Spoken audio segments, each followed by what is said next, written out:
Shalom. Call Law Yahweh, Bahashem, Yahweh Shai, Bahashem Rakakwadash. Double honors to the apostles and elders of Great Millstone.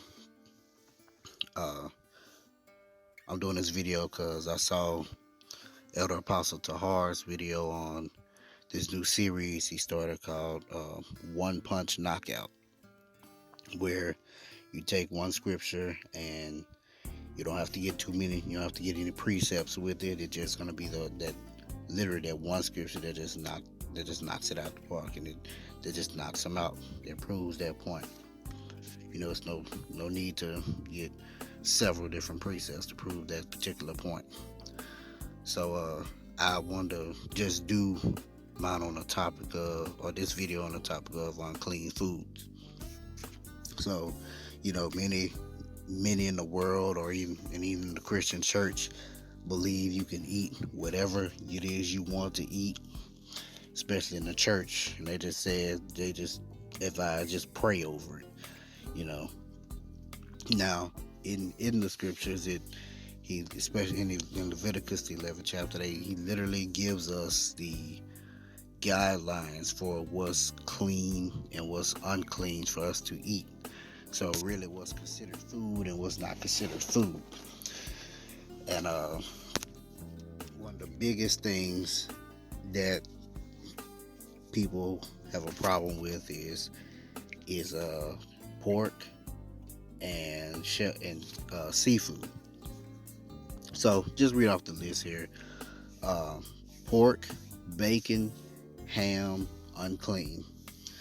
Rabbits, hares, rodents, just possums, armadillos, roadkill,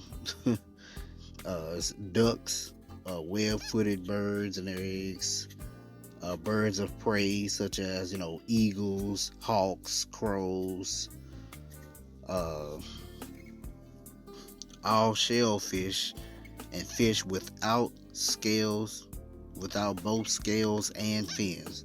So that includes crawfish, shrimp, lobster, crab, mussels, oysters, all those popular things that most people eat, especially down here in the South.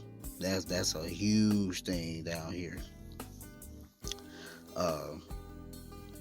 Eels, snails, all creeping things that crawl, fly, or swim. That's what it says there.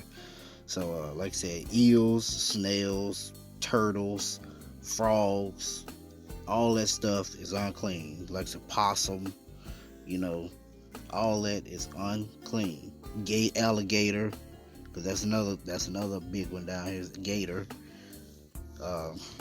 All that is unclean, and no amount of prayer or praying over it you can do to make it clean.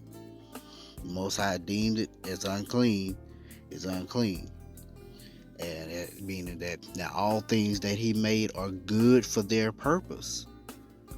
Like for instance, those shellfish and catfish too, for the seas and the catfish.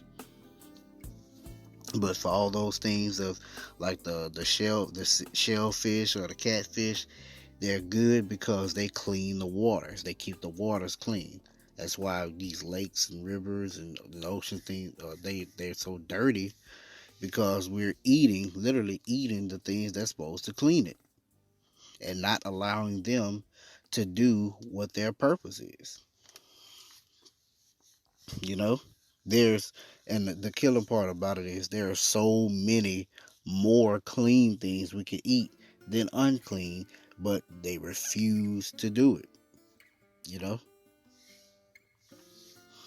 So I just want to grab this scripture real quick.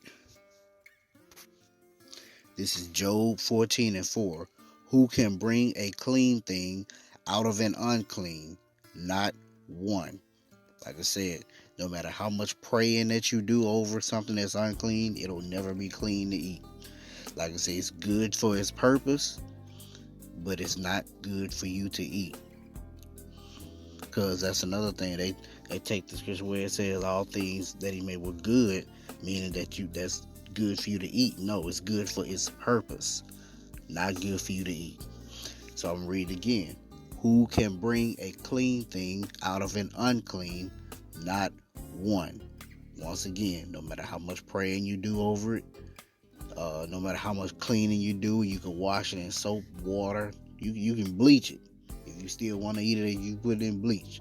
You can do whatever it takes to clean it as best as you can.